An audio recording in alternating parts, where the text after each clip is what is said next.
Hi, everyone. Hello. It is 6:30, and welcome to the Adelante Progressive Caucus. My name is Colton Dean, chair of the Adelante Progressive Caucus, and tonight we have a very special guest, uh, former lieutenant governor candidate, former chair of DPNM, former representative for CD1 from New Mexico, and former Secretary of the Interior under President Joe Biden, and now gubernatorial candidate, Ms. Deb Haaland. Welcome. Hi, everyone. Happy to be here. Ah, happy that you're here. Thank you.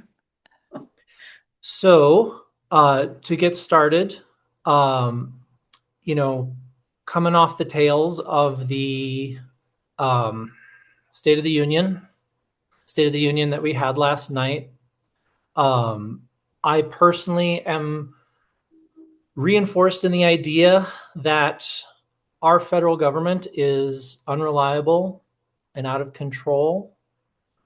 And so my first thought or question that I would like to ask our potentially next governor is, how can New Mexico, which is very reliant upon federal funding with the labs, the Air Force bases, what can we do to weather out the last bits of this presidency should you become governor?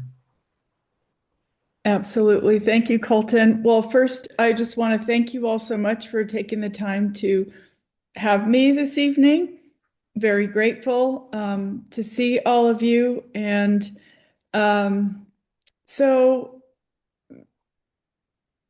first of all, I want to say that I'm very grateful to the governor and the legislature for recognizing that the impact of the Trump cuts on Medicaid and all of the other cuts that he has put into place, that the state needed to fill in those gaps. So I'm grateful that they have put, healthcare funding, as a priority, and they've done that a few times already. So I know that just states in and of themselves are going to need to fill in the gaps in a lot of places because of the horrible cuts, because of all the things that this president is doing. And I saw the speech last night also, and right out of the gate, he lied. He's a liar. He lies to the American people.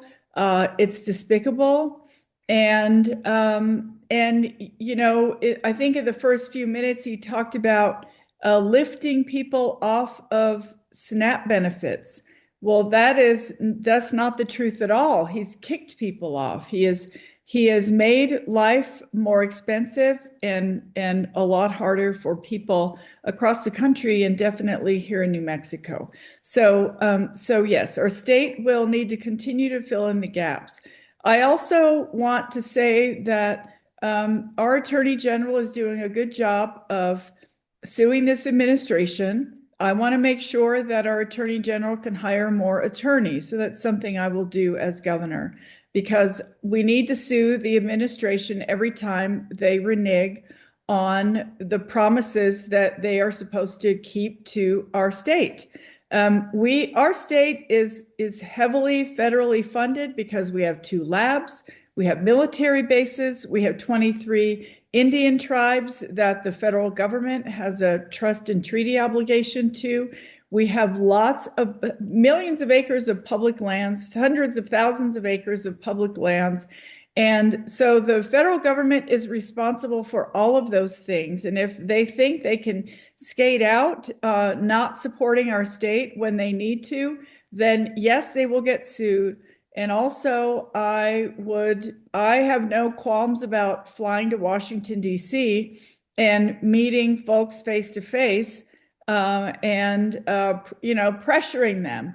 I think one thing I absolutely want to do, if and when I'm at the top of the ticket, is to ensure that all of our Democrats go back to Washington, D.C., Ben Ray Lujan, Teresa Ledger Fernandez, Melanie Stansberry, and Gabe Vasquez, because New Mexico needs to do its part to ensure that we win back the House.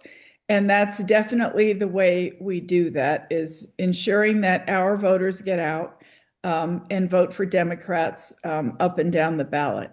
I am working incredibly hard on this campaign. And one of the reasons why I'm working so hard is because I think that Democrats can put the fear of God into the Republican Party if we show up in droves to the polls in our primary election. I think that, Democrats need to show that we are all in, that we are working hard, that we are ready to win back our state house, and that the Republicans need to be put on notice. And so that's what I intend to do. I'm an organizer from way back when, and I've traveled this state many, many times, getting people out to vote, making sure that I was on the front lines, registering voters and organizing in underrepresented communities. So that's what we'll do again on my campaign. But the sure way to ensure that New Mexico gets what it needs is for us to win elections. Thank you. Madam Vice Chair, would you like to go next?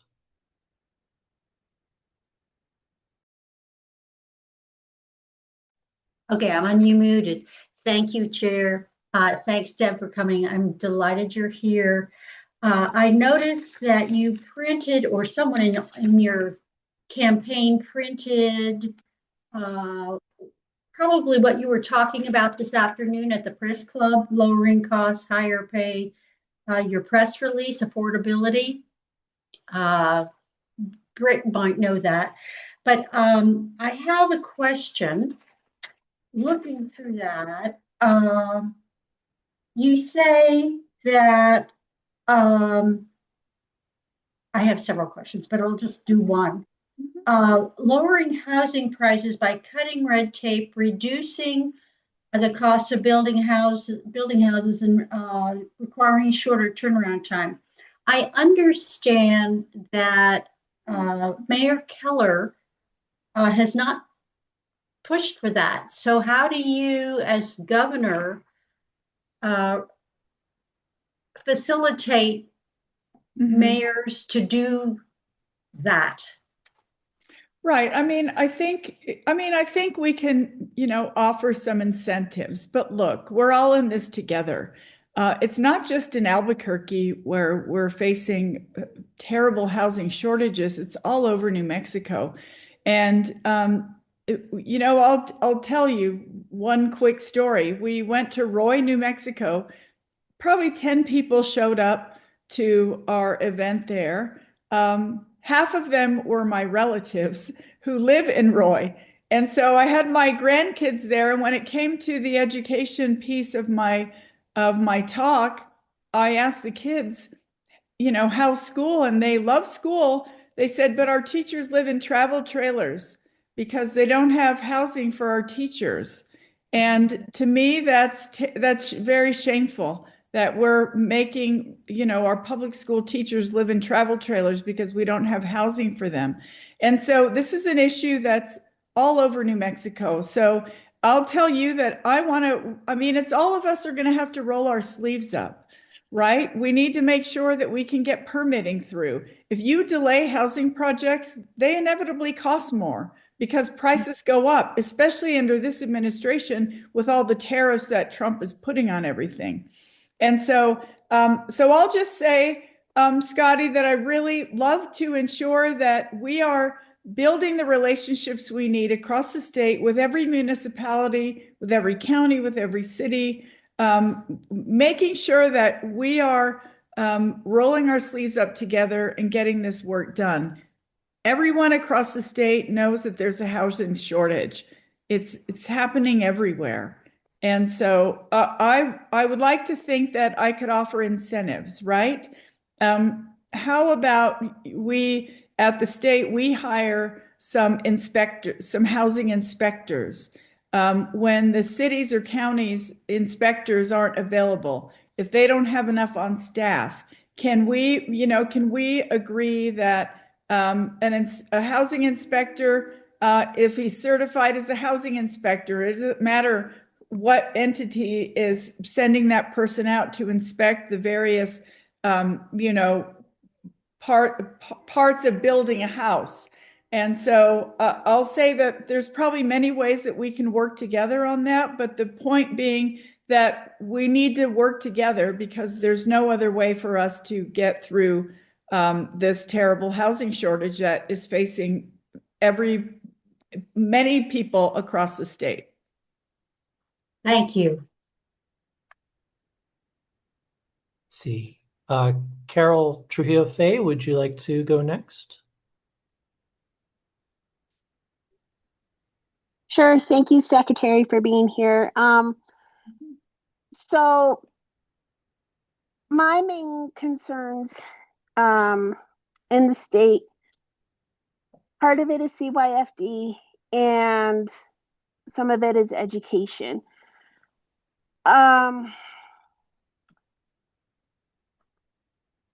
And since I was an educator, I will focus on that part.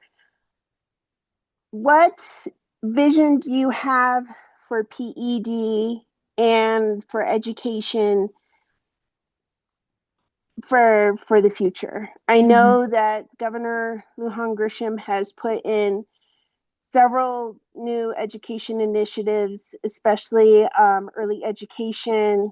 We now have a secretary for that. I know there have been changes within special education. However, we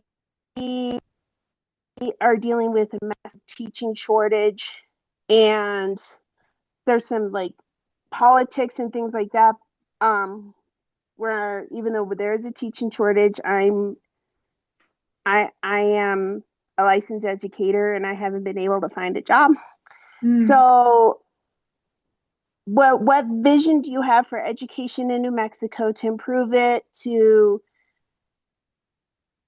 bring on and keep teachers within the system, and to really make things better? And I know that education in Albuquerque is a lot different than it is in Roswell, Deming, and even Gallup, and then even those other places. So yeah, I just would like to know your vision for the future.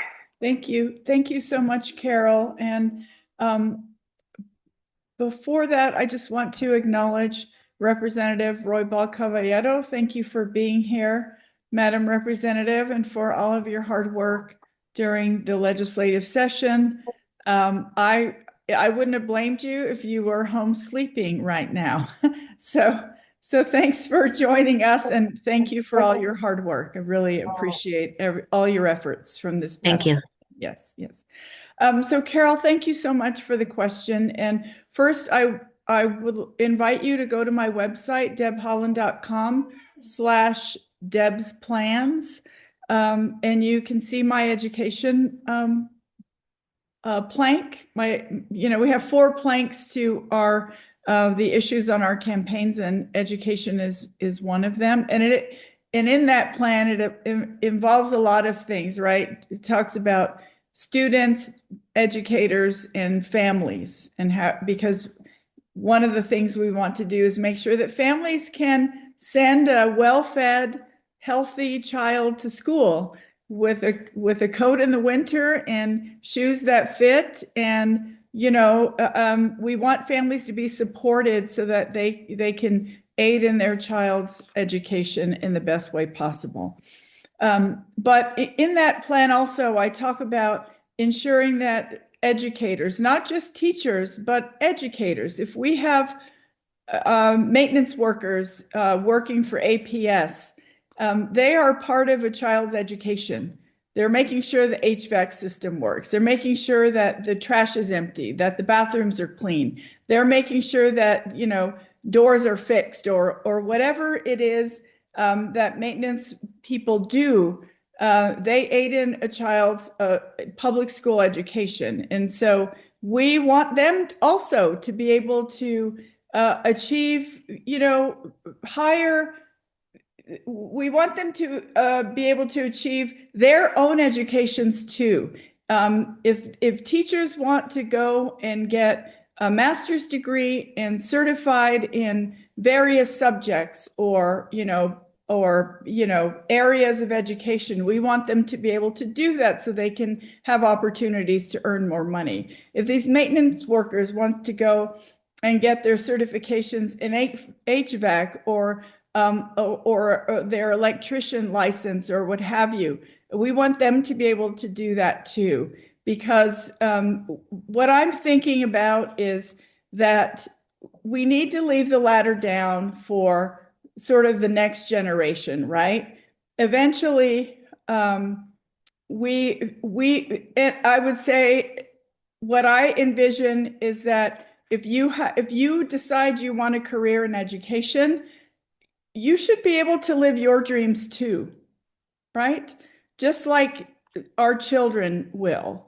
And so I think that if our educators all the way around are able to climb in their professions, that would make for a really healthy environment for our children.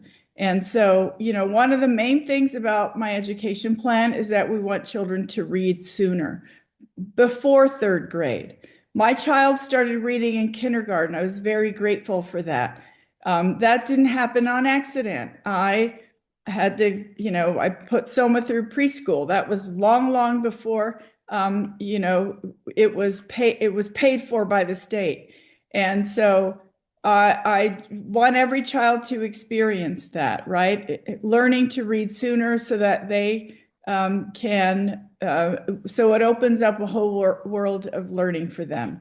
And so I just think that there are so many facets about a child's education. It's not just about the students and it's not just about the teachers. It's about the environment that we're creating for both the professionals and for the students. And I want it to be a healthy one, and I want our students to thrive.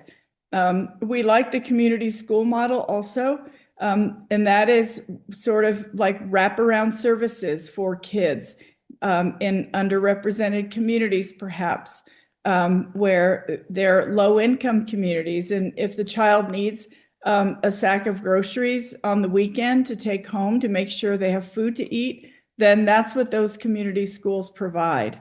And so, I would love, we want to explore that model and create some of those community schools and see how well they do in various parts of our state. But I think it's overall, and just what I said earlier about teachers not having places to live, that's an issue in New Mexico that we need to remedy. Thank you. Cricket, would you like to go next?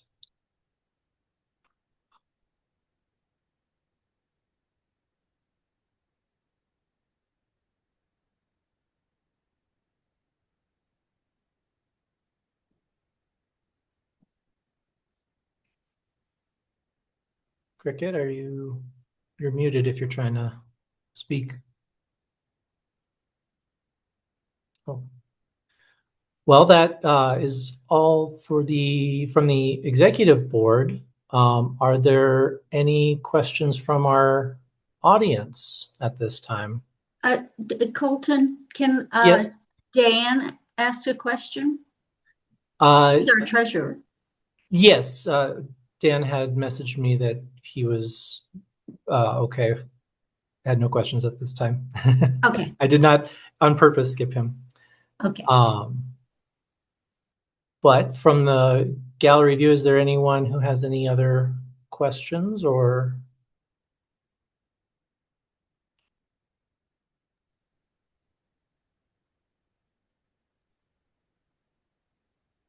My hand is not working. Am I considered someone that can ask a question?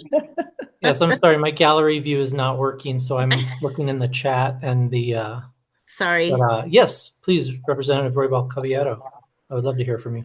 Yeah, thank you very much. I'm very excited to be on with who I believe will be our next governor, and I appreciate this platform, and I of course always appreciate Adelante Caucus. I feels like we've been attached by the hip for so many years now.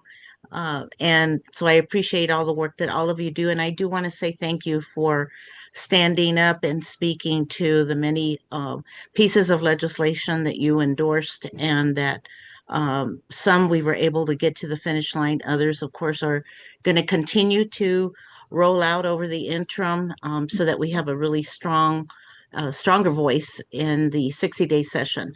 And I think together with a stronger voice in the legislature, having us reelected, as Deb mentioned, it's going to take all of us working very hard in from the grassroots perspective of our communities, re-engaging our neighbor to neighbor approach in community organizing in order to make sure that we get our voters out. But really important to me is not so much just the scripted messages that throughout the years we've been had the tendency to follow. I think it's incumbent on the candidates to engage with the voters. We're the ones that are going to drive the voter turnout. We're the ones that are going to ensure, along with, of course, all our grassroots groups, going to ensure that our voters feel that they actually have a voice in the representatives and all of us that they elect. So there are a few things that came up in the last this last session, but have been rolling out as being important to our public sector employees, and I wanted to convey that. As the I guess I'm still a newly appointed chair of the House Labor, Veterans, and Military Affairs Committee. I heard quite a bit during the last interim, rolling into our legislative session, about the concern that, and it played out because the little meager 1% raise that had been proposed in the budget actually got removed by the Senate, and then we had to come back at the last hour almost and reinstate it through our tax package effort legislatively. But it occurred to me that, if you're an employer and you're developing your budget as an employer, one of the first things you start with is your overhead. Part of your overhead includes the critical frontline operations, those that are responsible for keeping your business open, and that is your employees. So one of the questions that was raised, that came out of this, and how I addressed it with our public employees, is that we should be treating every executive agency, entity, department, agency the same way. We begin with the overhead costs, staff, what it's going to cost to pay employees, and then make that a recurring budget request every year, and that we be bold enough to include a cost of living index. Why should we be having our public employees wait every year for a proposed increase, maybe not, and then something as insulting, in my view, as a 1%? So I wanted to engage with the caucus on this, but since we're speaking with Deb about this, I think it's important to have a conversation with Deb about how we can respect our public employees enough to work them into our annual budget, administrative requests, and then work in a cost of living index. Is that something that, and I'm engaging with all of us, I'm making this, I hope you don't mind, maybe if you could, a dialogue, how people feel about that, how Deb feels about it, what can we do to make this happen it would be breaking ground and breaking a culture that just is insulting, I think, for our employees. So I'm posing that not just for Deb, but if any of us have ideas of how we can get this actually as something that we can all work towards together in order to deal with just what Deb was answering about teachers, educators, and housing, that, you know, they're having to struggle to even anticipate what costs are going to be, whereby if they had an expectation of an annual increase, guaranteed salary, and then cost of living, it may make a difference. Anyway, I'm throwing that out there for a question to Deb, and then all of us. Yes. Thank you, Representative, and thank you for the House voting to get that 1% in. And I'm sorry that it didn't turn out the way you hoped it would, but I appreciate that. And so my affordability plan, it's essentially, I mean, for me, it's about putting more money in the pockets of New Mexicans. I've been out on the campaign trail for the past year saying New Mexicans need a raise. New Mexicans need a raise. It's everybody. We're not making enough money here. 40% of our population is Medicaid eligible. And so what happens when we have a cruel, vindictive, and unfeeling president who just cuts, right? Cuts healthcare, cuts SNAP benefits, then people are struggling even more than ever. And so New Mexicans need a raise. I have talked about raising the minimum wage and having it increase, right? You start at one point and then it increases and then it keeps increasing according, just like you said, it's essentially, I guess the term is indexed. It's right now, we should be paying people enough money where they can afford even a little one-bedroom apartment. And then even that gets tricky because we know we have some corporate landlords who use AI to, determine rent prices, which always outpace what people can earn in this state. So it's like everything is intertwined and we need to fix it all. But I definitely feel that putting more money in the pockets of New Mexicans will benefit our state. It will benefit the people, but it'll benefit our economy here in New Mexico. So we need to put more money in people's pockets. We need to expand the child tax credit and expand the working families tax credit. If we got those three things done, and then also with the state workers representative, agree they should be able to rely on something and feel that their hard work is producing something. If we can do that, I think it would enrich our state government.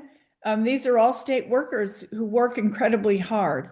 And so I am absolutely going to work my heart out to make sure that New Mexicans can really live their lives instead of struggling all the time. It isn't fair. I understand what that's like. And it's time for a change. Well, I do plan to introduce a minimum wage increase again. I've been doing it since my first term. I think Colton and company and everybody were kind of tired of hearing me raise that. Never. But good. And so I will do that. Representative, what will you, what amount would you want to initially, raise the minimum wage to? I had started with 15. That's no longer then we heard that in order for a family of 4 to afford a 2-bedroom home, the minimum, this was 2 years ago, would be at least 1791. That's no longer the case because of inflation and what you just described in terms of the hardships of the economy and not being able to keep up. So my last proposal was $17 an hour. I think at this point we're going to start looking at if we were to follow the historic minimum wage when minimum wage was first created and where we should be in the 20, I think 28, something around there, dollars an hour, if not more. I'm not quite sure. I haven't seen the latest study, but I really want us to get to as close to where we should be had we followed the intent of the way the intent of the minimum wage was. But I think the important point is to include the cost of living index. They're doing exactly what it is that you said. Our families need to know what to expect every year so that they then can plan accordingly in terms of everything, their household expenses and everything. But then again, the other point you brought up that was really important is that the more money we make, the more money we circulate in our local economies. We can go more frequently out to eat every once in a while. We can go to a movie if that's even a thing anymore, or we can just choose entertainment. We can make choices without being confined to just paying the necessities and then running out of money. So it helps strengthen our economy. So I'm hoping that it's going to be somewhere around $18, $20. I don't know what that's going to turn out in terms of how it equates to the data that fits New Mexico demographics, but it's shameful that we have, as you mentioned, 40% plus of our population Medicaid eligible because we have this cycle of poverty instead of a cycle of opportunity occurring in our state. So we're breeding more dependency versus more independence and self-reliance and the respect that comes with that, the competence that comes with that. And then again, it has a ripple effect on our economy. So anything more than $17, obviously, and that it have a cost of living index, and that I was going to make the last bill applicable starting in 2027, where I think this will have to begin probably around 2028, 29, if we can get it past the finish line. But it really does need to respect the economy, respect our citizenry, respect all of those, all of the things that make our state exuberant for anything. But anyway, that's in reference to that. So thank you. Well, and Representative, while you support, raising wages to make them adequate for living standards, you'll always have Adelante's support. My personal 2 cents on that is we should figure out a way to tie where if you are willing to work 40 hours a week, will definitely be able to afford an apartment in your area. Now, of course, that varies between Albuquerque and Las Cruces to Taos, Farmington to Roswell. But, as someone who has worked, 911, ER, at the jail, we ask people to, reform, to rehabilitate.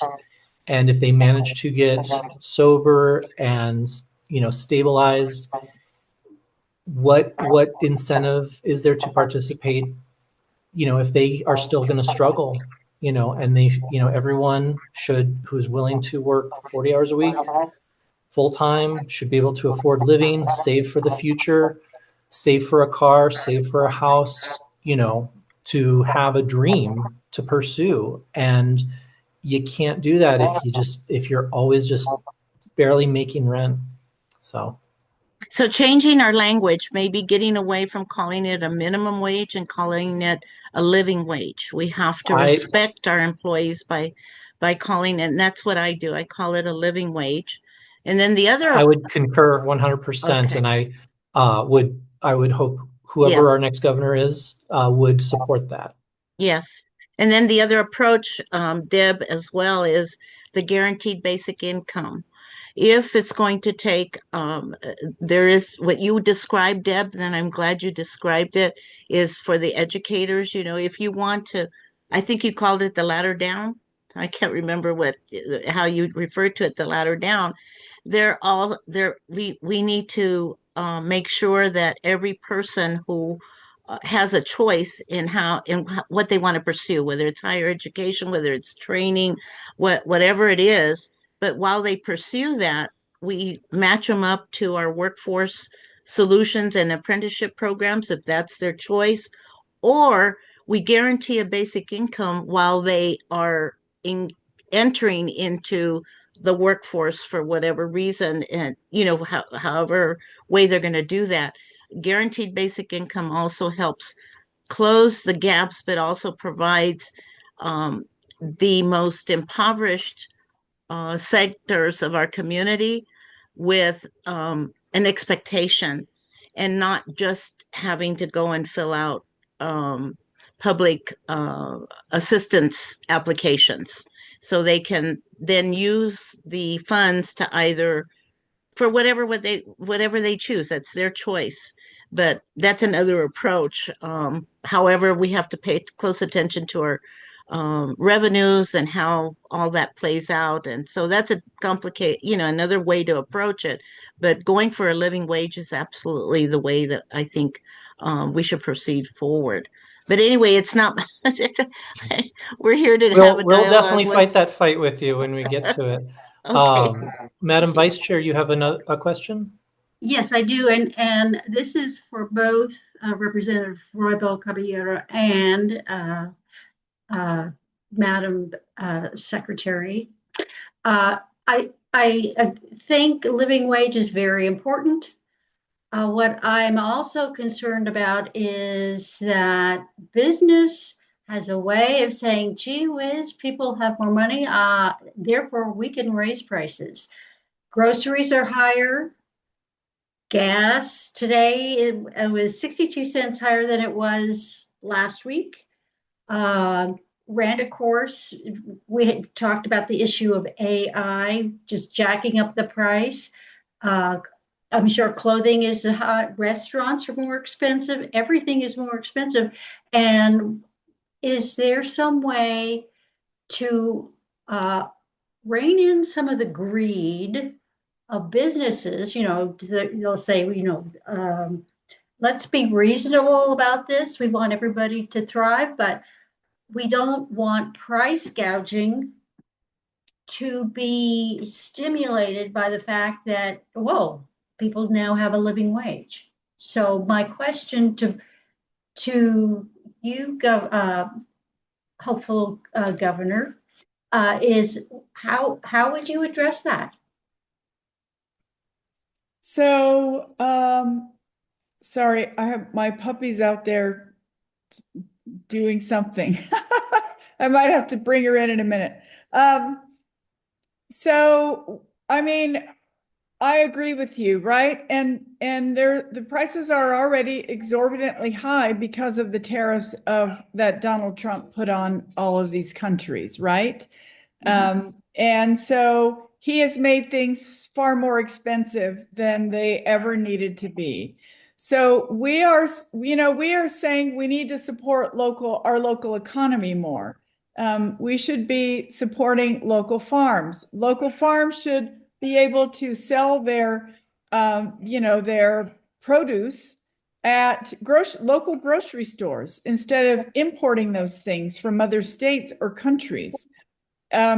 We should really support our local economy like we've never supported before.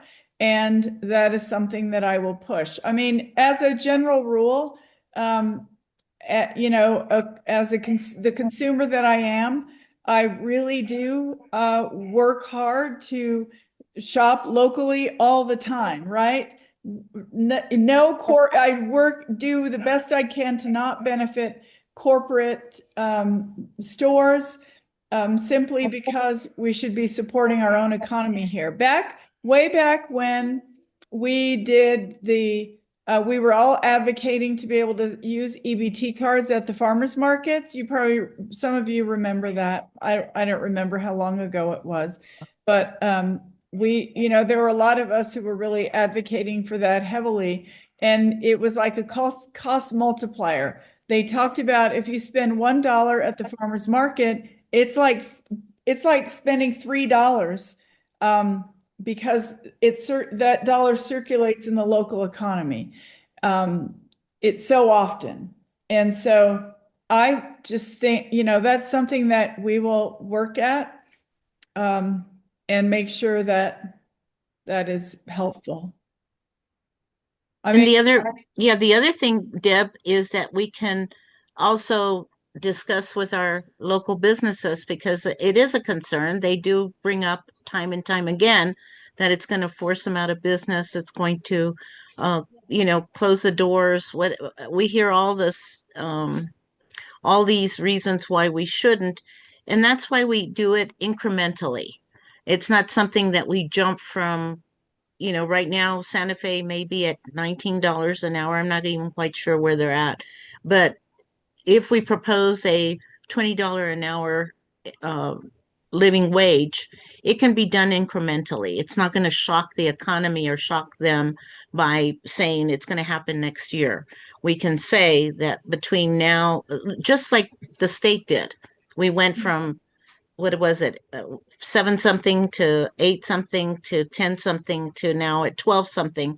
It can be done. I don't want it to take 10 years for us to get to that point, but it does give some sort of a padding, a way in which businesses themselves can plan to be able to, again, it goes back to budget. You budget your business, you're an employer, you now know what you're working with, right? We're gonna raise it to $17 in 2027, and then again another amount and another amount. But it needs to be a living wage, however way we approach it incrementally. But they then have a time period to be able to plan their budget and plan for making the changes. And guess what? Businesses in Santa Fe have not closed down. There's not been a mass exodus in Las Cruces either. There hasn't been anywhere where the minimum wage has increased significantly. There's not been a mass exodus of businesses or shutdown. There's nothing that's been there, to confirm that the minimum wage in those localities actually caused a mass exodus of businesses. So anyway, that I'm not quite sure, Scotty, if that answered your question, but I think the both of us have a real, we're able to respond, and I think that there's always a way to be able to increase the benefit and lessen the impact both ways. And it goes back to our capitalism. Capitalism is built on profit, and but it was never meant to necessarily end up being corporate greed as we see it today, with the conglomerates and the takeovers and all of the things that we see happening right under us. That's not. It was set up in order for us to be able to compete in the economy fairly, give everybody a level playing field in the economy to compete. It wasn't meant to exploit, to keep people living under slavery terms, and it wasn't meant to greed disproportionately. So, that's just my perspective on that. Certainly. Thank you.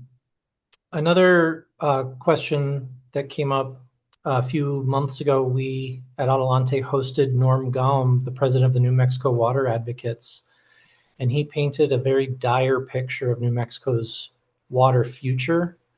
We are a landlocked high desert state that has to give Texas a bunch of water, and we have to give water to data centers now. I would love to hear Madam Secretary's ideas for how to protect our water should she become governor. Sure. Thank you so much. And I just want to let you all know I have another call that I have to get on shortly. So just to let you know, I'm sorry. My day just goes on and on and on, generally every night.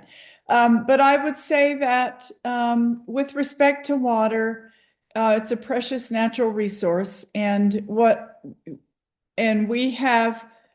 we live in the high desert. Climate change is affecting us like it never has before. And so it's important that we look at that. Every single New Mexican looks at water as a precious natural resource. If we want industry to come to New Mexico, it needs to be sustainable industry. We can't have data centers coming in and wasting millions of gallons of water to keep these machines, computers, or whatever it is, cool. They need to. We've heard them say that, well, we have these closed loop systems. The water will recirculate throughout the system. However, that still needs to be flushed every now and again, and with it, chemicals, metal shavings, all kinds of terrible things. And I'm just saying, we can't afford to pollute our water, and we can't afford to waste our water. And so I would say that with respect to any industry that comes to New Mexico, it needs to be sustainable. Additionally, all these water negotiations, we need the best people to be at the table doing being present for those negotiations. We need all the stakeholders to show up. Right? When I was Secretary of the Interior, just talking about the Colorado River, there were 30 tribes that were involved, and they never ever had a seat at the table until I got there. So I'm just saying that this is a problem that all of us have to solve together. Any stakeholders that have a stake in our water negotiations now, we need to hear from them. I think everybody, along with the most qualified water experts, we also need to hear from tribes. We need to make sure that all of us are in on these decisions so that everybody so that it's transparent and everyone knows where we are. I've lived in New Mexico most of my life. Aside from when my dad, was transferred here and there. And I don't think I've ever been asked here to conserve water. There's never been a call for the residents of New Mexico to say, everybody conserve water, right? You hear about it, put Xeriscape in, report people who are wasting water if there's water running down the sidewalk. But I feel like on a personal level, all of us need to be responsible for ensuring that we will have water into the future, that future generations will be able to rely on what we are doing today in order to continue to live here in New Mexico. So, yes, and we're going to have to throw money at it too. Thank you for that.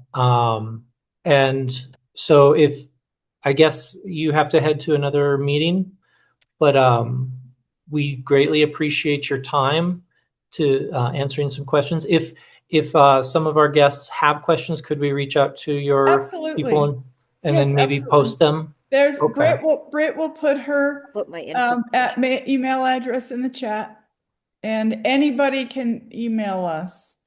Anybody can reach out to us. I'm more than happy to talk. We can, get on another call sometime. Just let us know. All righty.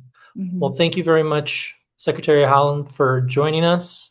Thank you. Thank you, Representative Roybal Caballero, for facilitating a discussion. The rest of us are welcome to stay and discuss whatever we'd like for the next half hour or so about any other issues. But for those of you that may be heading out, thank you for joining us and have a good evening. Thank you, everyone. Take care. We'll talk again soon. Bye-bye. Certainly. Have a good night.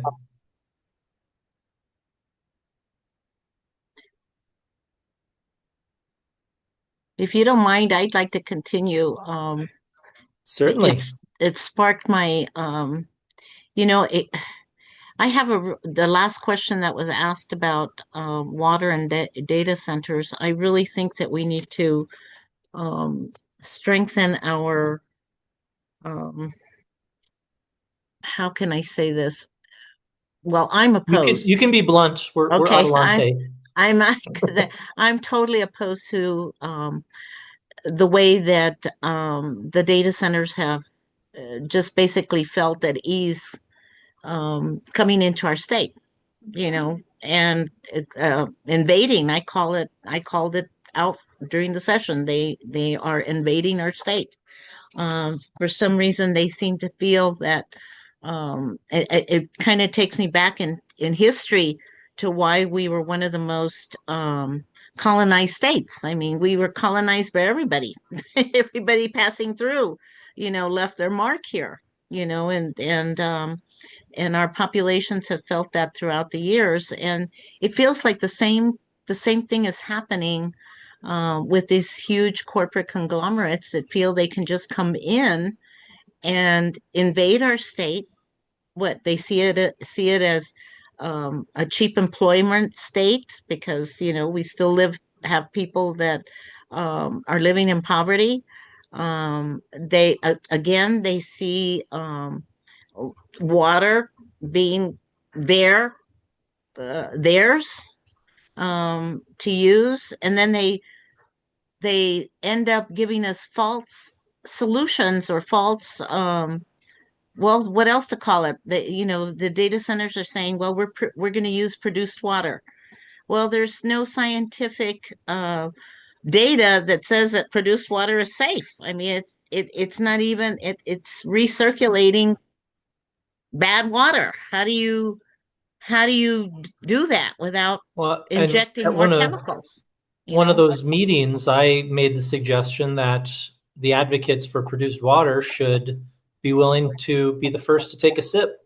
Exactly. It's like if it's fine to release, then that should be the standard. If it's potable.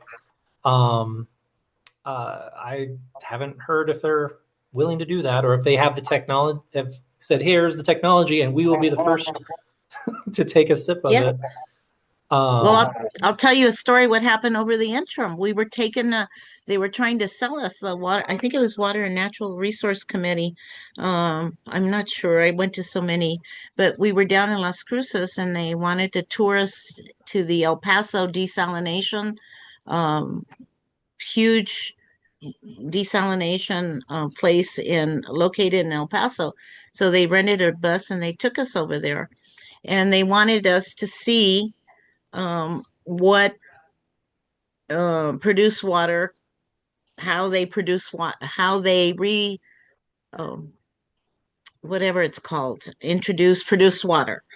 And they literally had a tray with little cups, those little paper cups or plastic cups of water, and they went around passing it around to us. And I absolutely refused to take a sip, and I left mine on the counter or on the table where we were. And I could see that a lot of the legislators were hesitant, but I think they felt, compelled to drink the water. But I noticed that nobody else was drinking it, not even the tour guides, the scientists that were showing us. No one was sharing water. They weren't drinking. They were just offering it to us. I left mine, and there were several other cups that while we went and toured this whole location. We went from building to building, and they showed us how everything was done. When we came back to the meeting room, I looked, and these were little clear plastic containers. You've seen them; they sell them at the store. The little plastic, like you use for mouthwash, containers.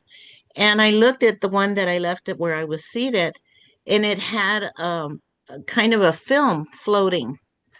And I looked at it and I showed it to my husband. I showed it to the another colleague of mine. I'm saying, now you know why it was that I wouldn't take a sip. I said, does this look like it's purified? Does it look like it's free of chemicals? Does it look like there's something wrong with this water? And Should no have see one if it wanted. lit on fire. I should have done a bunch of things, but I didn't at the time. They were trying to rush us out of the meeting room back on the bus. But it brings that up. I'm saying that because of what you mentioned, Colton. And there's not enough science behind enough to say that it's safe to drink. They were trying to sell us on it for obvious reasons, but there's not enough scientific proof that, and I'm not sure that I'll ever be at the point where I think that it's going to be safe. I mean, they showed us, like I said, all the processes that they use to um, to whatever that process is called. There's a word for it, but Is it Desalinization? is it reverse Desalinization? osmosis? yeah, something like reverse osmosis, and then Oh, yeah. there's several different ways in which they describe the reverse process. And even while they toured us through these different sites that did different parts of this reverse osmosis process, and um, it, it just wasn't convincing. And so um, all that to say that it's not it's another false solution to legitimize or justify their invasion of our state. They are trying to justify or sell people that on the fact that data centers are going to drive the economy. They're not going to use water because they're going to recirculate it into produced water. I mean, all these different things that they're telling us, when the bottom line is just another way of exploiting our state, our population, and damaging the health and welfare of our state. Bottom line, and they don't care because it's all about profit for them, which is another reason why I was really, really strong on trying to push further studies this go around private equity and its impact in our state, because we're seeing it left and right, and they're introducing hydrogen again.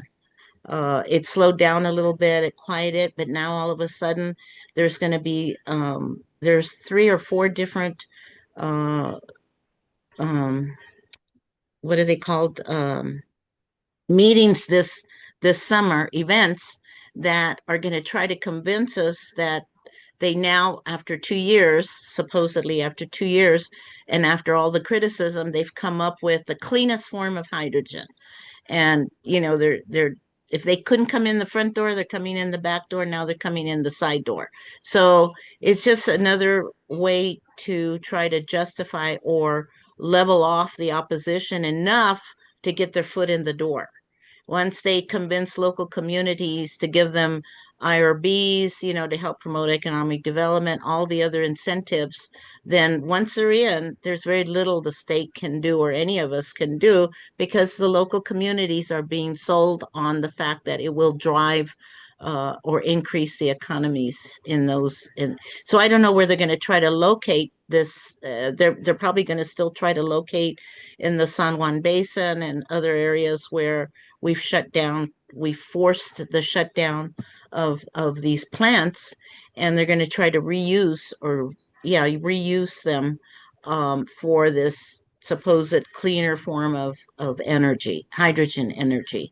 So those are the kinds of things that are happening that we really need to stay on top of, as organizations, as caucuses, as intentional about making sure that our communities are informed and educated and speak up when we have the opportunity, like people were lined up to speak against the takeover of PNM. Excuse me, Blackstone's takeover, and it just reminded me of why it is that we need to push for the public ownership of public utilities, the public ownership of everything that's public. Public transit, we own it. Public monies, we own the bank, public bank, right? Public this, Yeah. we own it. No, That's the push. as Yeah. as conservative as the rural areas are, most of the rural areas have co-op Yep. electrical companies. Do you see like some sort of avenue where are they like, would they sell their co-ops to Blackstone, or are they like, what do you think the rural representatives and senators might be on board with, like, yeah, let's turn PNM into another co-op? You know, no, I don't think that first of all, I don't think Blackstone would be interested in those small rural, it's just not lucrative enough for them. They want the bigger, the big picture, and this would be a regional takeover, because we're talking about New Mexico, El Paso, and all of far West Texas. It's a huge area that Blackstone is looking at, not just Albuquerque, or and so I personally think they're looking for the bigger return on investments.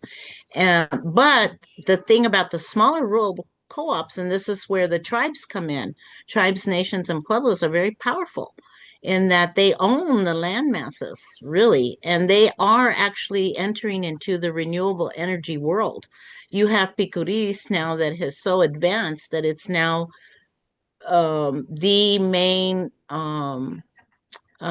solar energy source for an entire region, and they're now being looked at by other rural communities to buy from them. And then they're also looking into including geothermal into their renewables portfolio. And then we have HEMAS that now is looking at owning their own sources of renewable energy, also to help drive it as an economic development driver for their community. So we're having tribes, nations, and pueblos step up, use the strength of their economies, their self-determined economies, which some of them have been gaming industry, the gas stations, travel stops, other ways that they have generated self-determined self-economies, and reinvesting them into the renewable energy world. They do see that this is a protection of Mother Earth and protection of our planet. So it is something that is viable to the tribal councils, to the decision makers. It's something spiritual. It's something that Mother Earth has yielded naturally for us to use and to protect. So because of that, it strengthens their ownership to the point where, who knows, maybe we could be buying from them at some point. I've been encouraging a group called Sovereign Energy to really continue to be the technical assistance for the tribes and connect them to all of the renewable energy technical assistance that they need, because I think that would really be a huge win-win for all of us in New Mexico. If that is the public, that is the public ownership of all of this. And if we can, at some point, maybe we won't see it, and maybe my children and grandchildren will see it the day when we are purchasing our renewable energy from the very same stewards of Mother Earth in our state. Wouldn't that be wonderful? I mean, that's what I would love to see. And so that's what I've been encouraging. So that was a long way to answer your question, but I think they're just. Well, I guess my thoughts are I don't see the rural areas wanting to give up their co-ops, and so I would see like there would be support from the conservative areas if there was. if there was a push in the state legislature to buy PNM and New Mexico Gas because they see the benefits of it, or would that somehow, when they flip that partisan coin, that then they might get cold feet and be like, "Oh no, we haven't been capitalist this whole time. Oh my goodness, we've been a cooperative," Yeah. And so, do you have a sense of that, like from the people that you work kind with of in the have to legislature? mirror it. You have to mirror it. You have to show them that what they are doing in terms of, it's like a credit union. Mm-hmm. Members are buying into the credit union. It's better to be part of a credit union where you have equal voice in how your money is invested, whatever, right? Used and so on, and you have a say so. The same with the co-op. So we have to kind of demonstrate to them that it's the same type of um, ownership, and it's localized, and it's not, it doesn't fall into the hands of conglomerate or corporate greed. Does that make sense? I don't know. It makes sense They, to me. right. They were at the table when we went on the visit to Picuris. The co-ops were. In fact, the co-op introduced that whole tour, which I thought was great because I forgot the name of what is the co-op around Picuris up in northern area? Oh my gosh, I went Kate blank. Carson? Yes, they have a vested interest in that area. And so for them, they have bought into the partnership, right, with the local, with Picuris. And they see that partnership as being really strong, and they see how their members can benefit, everybody can benefit from that partnership. So that model is the model that we need to plant where all the other co-ops are. I think the most resistant one, the co-op that most resistance is Tri-State up in the far southwest around Gallup, Grants, that area, Tri-State. They have these old school conservative leftover mine people from the mining industry that I don't mean old in the sense of aging or anything of that nature, but just that conservative group that is used to doing things, The way their they've way. always done it, right? Mhm. And so they're the most resistant to anything new, being exposed to new models or new ways of doing things. They're also very resistant to um, any kind of economic development. That's why Grants remains a ghost town, basically, and that's why Gallup suffers from so much exploitation from everybody also. So, there are a lot of reasons, but there are models, and I think um, in the state legislature, we do have, it's reduced now, Colton. It's not a huge number. We have a smaller number of those moderate conservative um, legislators that before would impact our votes, right? But they don't have an impact on our votes anymore. They don't make a difference. So the majority of our legislature, at least in the House, are really forward thinking, newer generation.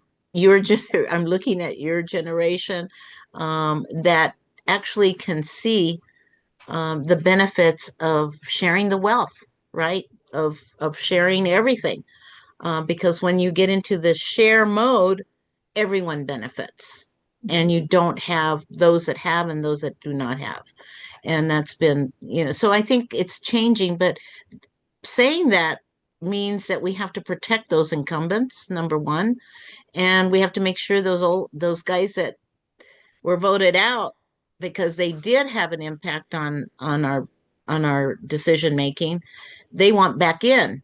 We're talking about Harry Garcia, we're talking about Ambrose Castellano up in that part of town, of the state that I was just referring to. They want to come back.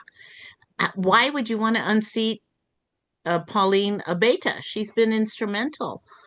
She's a brilliant mind, young mind, younger attorney mind, legal mind. She can really represent what I just described, the future of our state. Why would you want to unseat Sarah Silva down south? Which is another attempt. These are younger generational women that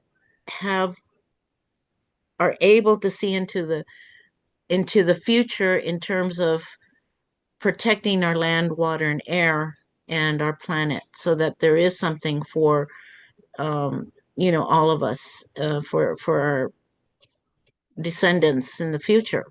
And so, but it's just that we're getting rid of it slowly, but there's still that they're going to keep trying, the last vestiges of that old power in our legislature. And then the other key element for Adelante and all of our caucuses is that we have to hold the legislators accountable. Yeah. Period. And the way you hold us all accountable is like this, in our dialogues and our conversations, and asking the tough questions, and and us, and enforcing transparency on our part. And part of it is undoing the culture of lobbyists controlling how the legislature votes. Several bills were killed this last session because, again, because of the lobbyists. So, it's unfortunate. The microgrid, people sat on that bill. Committee sat on that bill. Even the lobby bill itself, where we were putting in restrictions on lobbyists, was killed. At the last minute was put on the floor, and people changed their votes at the last minute. Why? Because of the very lobby that the bill was meant to undo, right? The influence. And then it was just shameful how things happened. And then the SB 17, look at how many millions of dollars went into the advertisement to lie about what, in fact, that particular gun safety measure was doing. It wasn't taking the right from Scotty to have protection in her home.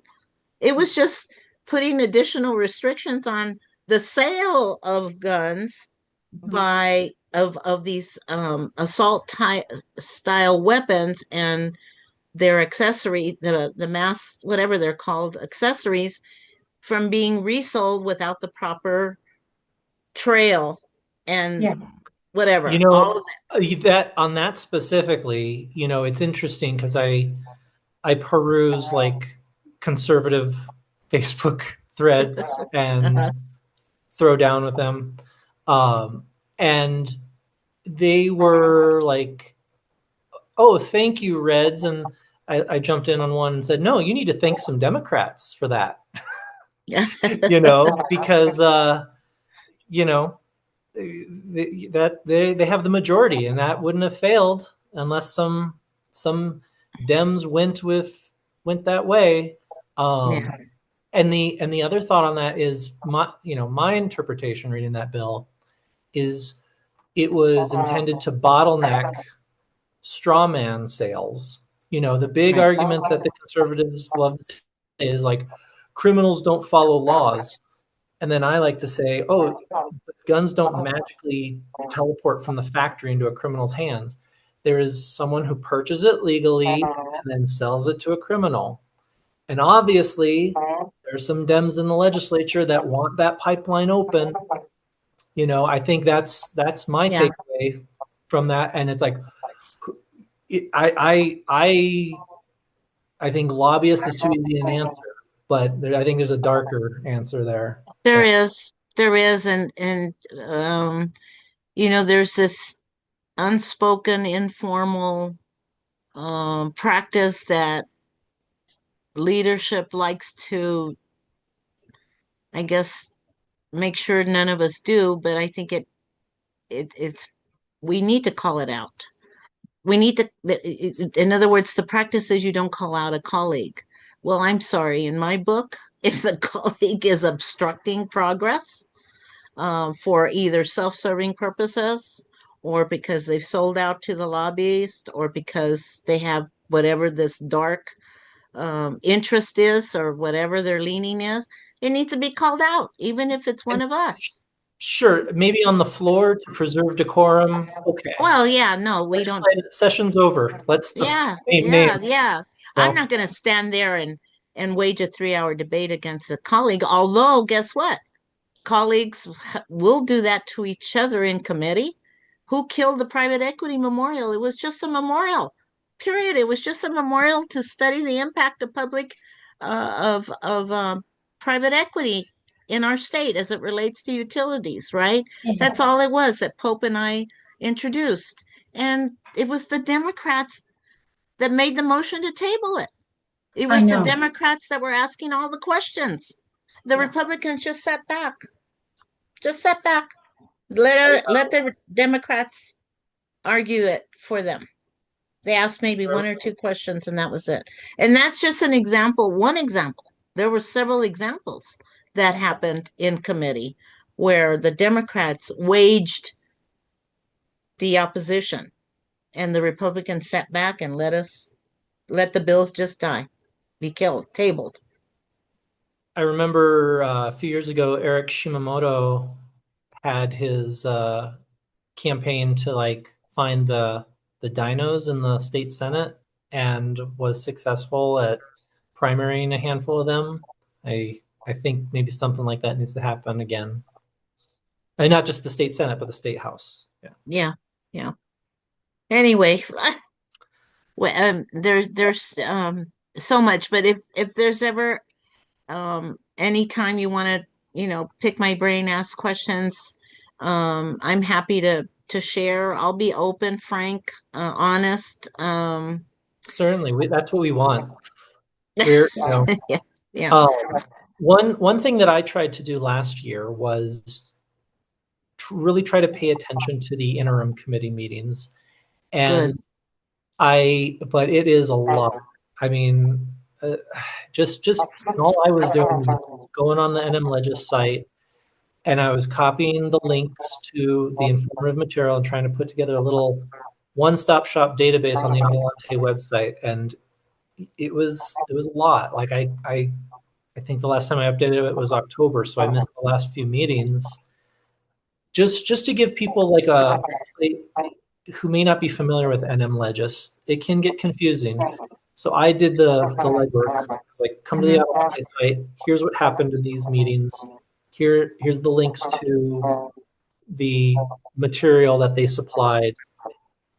I started to do like an AI summary, but I wasn't sure how accurate it was going to be unless I sat through the whole meeting and could verify. So I stopped doing that. But what advice would you have for those of us who, want to stay up to date on things in the interim? Because, it was a lot to try to keep up. It is.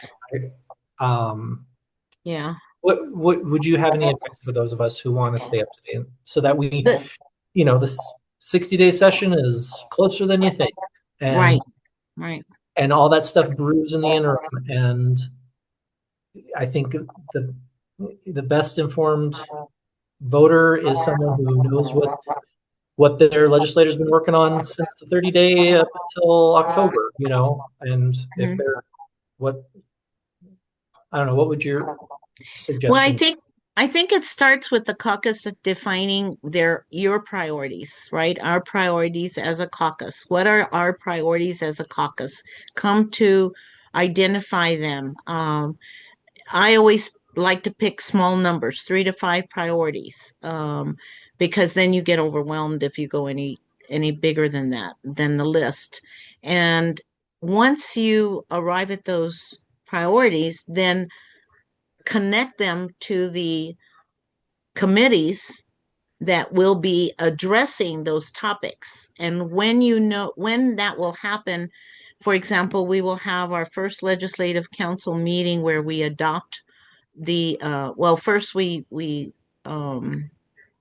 endorse the committees that are, we approve the committees, and then the committees have their first organizational meeting where topics are discussed that the topics we're going to discuss for the interim, and then devise a schedule. Once those topics are public on the Legislative Council website, then it's very easy to match your priorities to those committees, right? And the topics. And then you'll also see, you may not see the dates associated with the topics, but by communicating with the committee secretary, they can tell you when those topics will be addressed and where it's always going to be available via webcast anyway, but the location, so it'll have the date, the location, and then the agenda, the topic. So you match those. And then remember that everything is archived now. So as long as you keep the membership and your website properly archived, then people can just go to that particular topic. For example, you choose, we were just talking about water, the use of water in data centers, right? So that may be a topic for water and natural resources again this year, right? So that may be your priority. So you create a page on your website that lists the topics and then the committees and their links. And that's as much as you can do besides hand carrying everybody, but that's the information you would want for the membership or anybody visiting your website, right, to have access to easily. So that page, a link would be interim committee topics by Adelante's 2026 priorities, or 2026-27 priorities, and then list them that way. But it starts with the caucus defining first those priorities, and then the rest is logistical, right? And how you place it informatively on and accessible wise on your website. But that's what I would do. That would be my starting point. And then that way you're not having to monitor, and then you divide the tasks. Say, for example, you as a caucus, your executive committee says, well, we want to monitor the progress of this topic or that topic, or you divide it amongst yourselves. And if you want, then you can actually sit there and devise questions. Send them to us as members of the committee. Say you're interested in knowing, okay, a particular question as it relates to how you evolved your priority, right? And I'm on that committee. Get my phone number and text me the question or email me, and I'll raise the question for you. That's the way we should be engaging with you all anyway, with our caucuses. That's what, I try to do.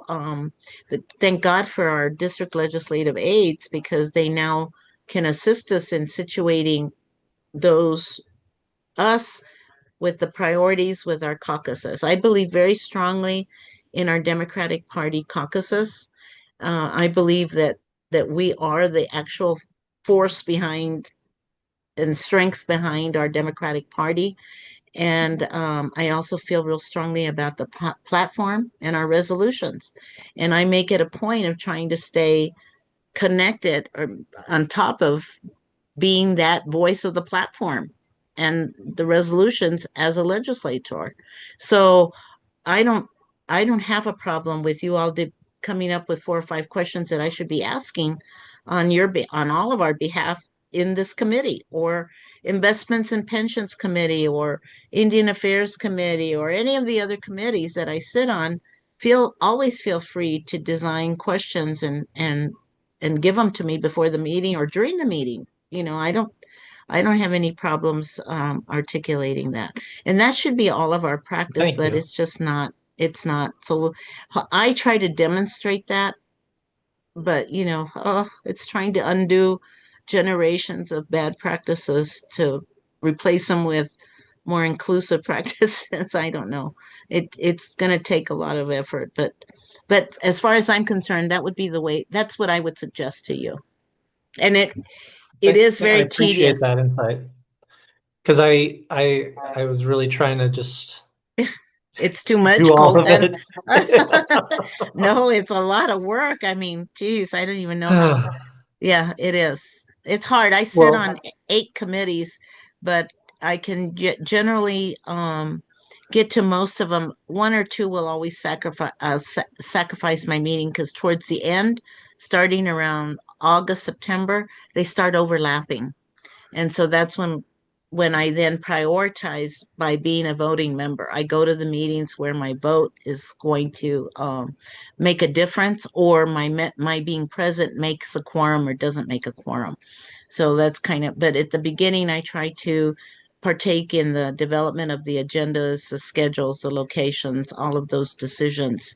So even then, if you have any input, feel free to send them my way. Appreciate And it. I'll share with, the friendlies in in our caucus. Well, we're at 5 minutes left on our schedule. Are there any last minute thoughts from anyone who's any of our participants or our e-board? I just want to say thank you, Representative, for coming. I think the idea about prioritizing issues by committees and opening that door, I didn't realize that was an option. And so thank you Of course. for sharing that. Of course. Well, Thank you. Oh, and yeah, and thank you. It was a nice little bonus to have you here and continue after Deb had to go. So we appreciate your time, and we will be in touch because. Okay. Thank you. Pay close attention to our primaries. I'm hoping and praying that I can kind of through, but you never know what's out there. So thank you. I appreciate it. Have a nice evening.